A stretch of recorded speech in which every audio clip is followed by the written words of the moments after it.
What's up, guys, and welcome back to Beyond the Void Horror Podcast. My name is Alex, and today we're going to be doing a spoiler-free review of Malignant by James Wan. And holy shit.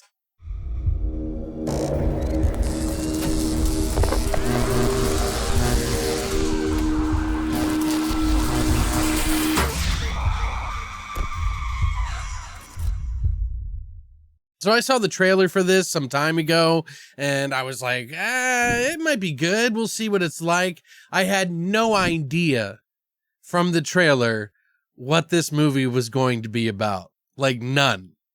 And I love that. This movie, I want to talk about it so much, so I'll just go through the motions here. So what is this movie? Well, it is directed by James Wan, so he's back in the director's chair. He helped write the story with Ingrid Bisou, who is actually an actress that has been in his movies like The Nun, and she's even in this movie as CST Winnie. She helped write this with him as a story concept. And then, of course, Akela Cooper actually came in and wrote the whole screenplay for this to be put out. Now, Akela Cooper's actually worked on stuff like Luke Cage, the TV series, Hellfest, if you've seen that movie. This movie is, of course, on HBO Max as part of their streaming service, so if you have the subscription, you can watch it. So what is Malignant? Well, it's about this girl named Madison who is paralyzed by shocking and grisly murders, and her torment worsens as she finds out that these waking dreams, or rather nightmares, have turned into terrifying reality. This movie, I was not expecting as much from as I got. And there's going to be people all over the place on this one, guys. But let me just tell you, I consider myself to be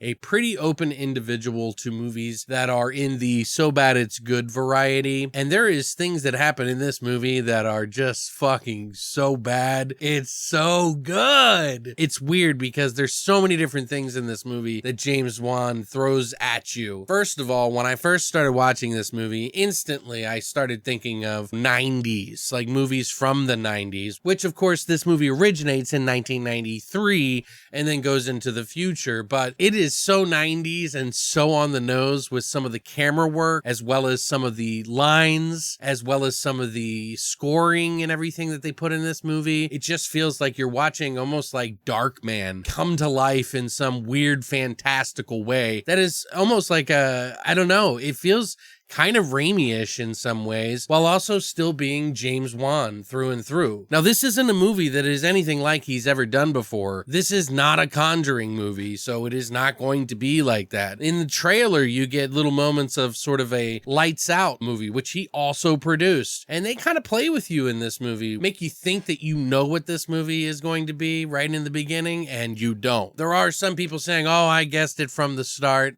I didn't. And I don't really care. I just enjoyed the movie. It is definitely ridiculously awesome. And when I say ridiculously awesome, put a lot of heavy on the ridiculous, because there are some scenes in this movie that you will laugh your ass off at, either love or hate, depending on your tolerance. There's just some like really weird, very 90s centric things that are going on in this movie. And not only that, they do a sort of a slasher giallo sort of fucking style in this movie as well. So there's like that crime mystery thing going on, mixed with like some very violent and bloody fucking imagery, which you will kind of keep guessing as to what happened. I wasn't scared. I'm going to be honest with you. So if your idea of what a horror movie should be is I should be always scared, then you're probably going to be a little upset about this movie. Some of the choice and dialogue and things that happen in this movie are just, like I said, ridiculous. This is not about whether or not this could realistically happen. Throw that shit out the fucking door, okay? Because that's not going to make you like this movie. What you should look at it as, though, is the journey that you took all the way to the fucking glorious, ridiculous end. That's what I'm thinking about. That's what I think you should do when you watch this movie, and just enjoy. Some of the cast in this movie is pretty good. I mean, you got Annabelle Wallis, who plays Madison. She's the main girl in this movie. You also have have Maddie Hayson, who plays Sydney, her sister. George Young, who plays Kakoa Shaw, who was one of the detectives. Michelle Brianna White, who plays Regina Moss. She's like one of the other detectives in this movie. And hell, I even think I saw Zoe Bell in this movie, who is a known stunt person as well as actress, who was in one of Tarantino's films where she rides on the front of the hood of the car. I'm just kind of all over the place on this one because the movie is just so all over the place. It's extremely fun. James Wan's back with some of his directorial shots that he loves. He has like some really cool shots where he does that one take sort of thing where he's following a character throughout all these different things that are going on, which I love. I think that's always a good thing to see in his movies. He always tries to push the boundaries and challenge himself in that way. They also picked Seattle as the base of operations, which is just rich with lots of lore. Just makes for a really nice little nest for this like weird story to kind of live in. I like seeing that. There's some musical choices in this movie that are very 90s centric. So again, they're pointing directly at the 90s. If you are a fan of some of the more obscure, weirder movies that came out of the 90s, I think this will be a movie that you will probably enjoy. It is not going to be a perfect film for a lot of people, specifically because it is so ridiculous that they're not going to understand how to take it seriously. What I am saying is that there are some moments in this film that just really push that button fucking hard.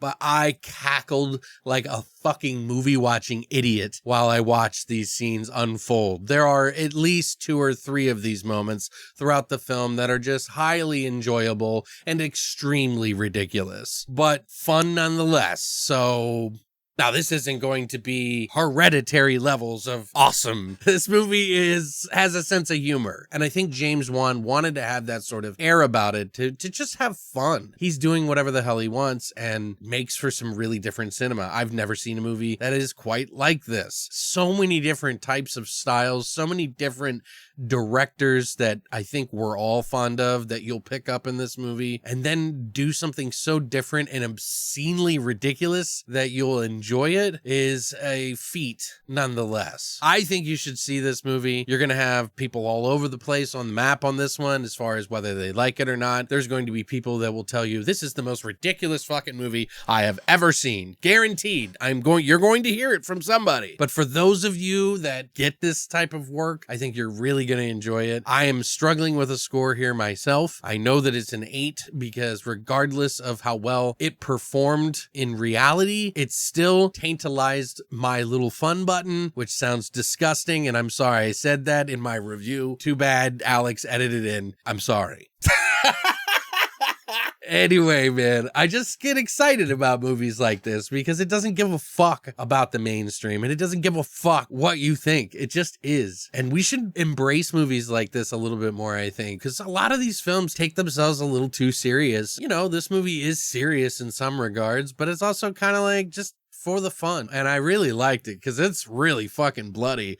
And there are some really funny parts in this movie. I hope that you enjoy it and see it through the lens that I'm giving you, because I was not expecting this movie to be nearly as good as it was. I was expecting, you know, a sort of cookie cutter McMansion style fucking horror movie that we get from like the Conjuring universe and things like that. But this is so different. Nothing like he's done yet. I loved it. It's fucking great. My score may go up on this in the future, and I am definitely 100% buying this on 4K when it comes out. So let me know what you guys think in the comment section down below. Did you hate it? Do you think it's the most ridiculous thing ever? Did you get the joke? Did you enjoy the weird ridiculousness of this movie and just accept it for what it is? What did you think of this movie? All answers are correct because that's what you thought. But I would love to hear about it in the comment section down below. Plus, tickle that little bell just to make sure you know whenever I have a new video. But thanks for coming by, and as always, long live the void.